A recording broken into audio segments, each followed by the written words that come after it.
ঢিঙৰ দুৰ্ভগীয়া কিশোৰীগৰাকীয়ে ন্যায় পোৱাটো অসমৰ সকলো প্ৰান্তৰ সকলো ৰাইজে বিচাৰিছে।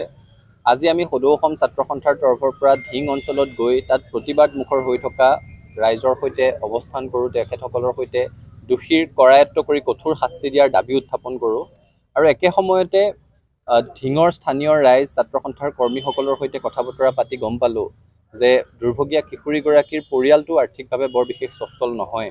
গতিকে পৰিয়ালৰ সৈতে কথা বতৰা পাতি তেওঁলোকৰ সহমতত, তেওঁলোকৰ সন্মতি লৈ এতিয়াৰে পৰা ছাত্ৰীগৰাকীৰ পঢ়া শুনাৰ সমস্ত দায়িত্ব আমি সদৌ অসম ছাত্ৰ সন্থাই বহন কৰিম বুলি তেওঁলোকক কথা দিছোঁ। আৰু এতিয়াৰে পৰা ছাত্ৰীগৰাকীয়ে যিমান উচ্চ শিক্ষা গ্ৰহণ কৰিব বিচাৰে সেই উচ্চ শিক্ষাৰ দায়িত্ব সম্পূৰ্ণৰূপে সদৌ অসম ছাত্ৰ সন্থাই আমি বহন কৰিম। ঢিঙৰ দুৰ্ভগীয়া কিশোৰীগৰাকীয়ে ন্যায় পোৱাটো অসমৰ সকলো প্ৰান্তৰ সকলো ৰাইজে বিচাৰিছে। আজি আমি সদৌ অসম ছাত্ৰ সন্থাৰ তৰফৰ পৰা ঢিং অঞ্চলত গৈ তাত প্ৰতিবাদ মুখৰ হৈ থকা ৰাইজৰ সৈতে অৱস্থান কৰোঁ, তেখেতসকলৰ সৈতে দোষীৰ কৰায়ত্ব কৰি কঠোৰ শাস্তি দিয়াৰ দাবী উত্থাপন কৰোঁ। আৰু একে সময়তে ঢিঙৰ স্থানীয় ৰাইজ ছাত্ৰ সন্থাৰ কৰ্মীসকলৰ সৈতে কথা বতৰা পাতি গম পালোঁ যে দুৰ্ভগীয়া কিশোৰীগৰাকীৰ পৰিয়ালটো আৰ্থিকভাৱে বৰ বিশেষ সচ্ছল নহয়। গতিকে পৰিয়ালৰ সৈতে কথা বতৰা পাতি তেওঁলোকৰ সহমতত, তেওঁলোকৰ সন্মতি লৈ এতিয়াৰে পৰা ছাত্ৰীগৰাকীৰ পঢ়া শুনাৰ সমস্ত দায়িত্ব আমি সদৌ অসম ছাত্ৰ সন্থাই বহন কৰিম বুলি তেওঁলোকক কথা দিছোঁ। আৰু এতিয়াৰে পৰা ছাত্ৰীগৰাকীয়ে যিমান উচ্চ শিক্ষা গ্ৰহণ কৰিব বিচাৰে সেই উচ্চ শিক্ষাৰ দায়িত্ব সম্পূৰ্ণৰূপে সদৌ অসম ছাত্ৰ সন্থাই আমি বহন কৰিম। ঢিঙৰ দুৰ্ভগীয়া কিশোৰীগৰাকীয়ে ন্যায় পোৱাটো অসমৰ সকলো প্ৰান্তৰ সকলো ৰাইজে বিচাৰিছে।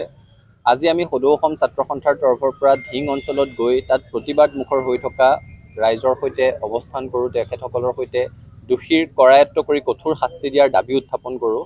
আৰু একে সময়তে ঢিঙৰ স্থানীয় ৰাইজ ছাত্ৰ সন্থাৰ কৰ্মীসকলৰ সৈতে কথা বতৰা পাতি গম পালোঁ যে দুৰ্ভগীয়া কিশোৰীগৰাকীৰ পৰিয়ালটো আৰ্থিকভাৱে বৰ বিশেষ সচ্ছল নহয়।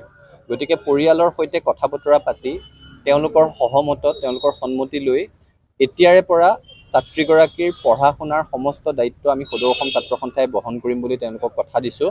আৰু এতিয়াৰে পৰা ছাত্ৰীগৰাকীয়ে যিমান উচ্চ শিক্ষা গ্ৰহণ কৰিব বিচাৰে সেই উচ্চ শিক্ষাৰ দায়িত্ব সম্পূৰ্ণৰূপে সদৌ অসম ছাত্ৰ সন্থাই আমি বহন কৰিম। ঢিঙৰ দুৰ্ভগীয়া কিশোৰীগৰাকীয়ে ন্যায় পোৱাটো অসমৰ সকলো প্ৰান্তৰ সকলো ৰাইজে বিচাৰিছে।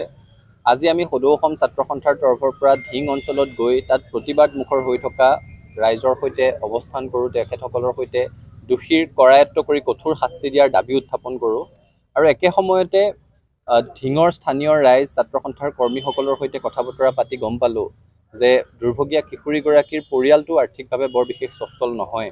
গতিকে পৰিয়ালৰ সৈতে কথা বতৰা পাতি তেওঁলোকৰ সহমতত, তেওঁলোকৰ সন্মতি লৈ এতিয়াৰে পৰা ছাত্ৰীগৰাকীৰ পঢ়া শুনাৰ সমস্ত দায়িত্ব আমি সদৌ অসম ছাত্ৰ সন্থাই বহন কৰিম বুলি তেওঁলোকক কথা দিছোঁ।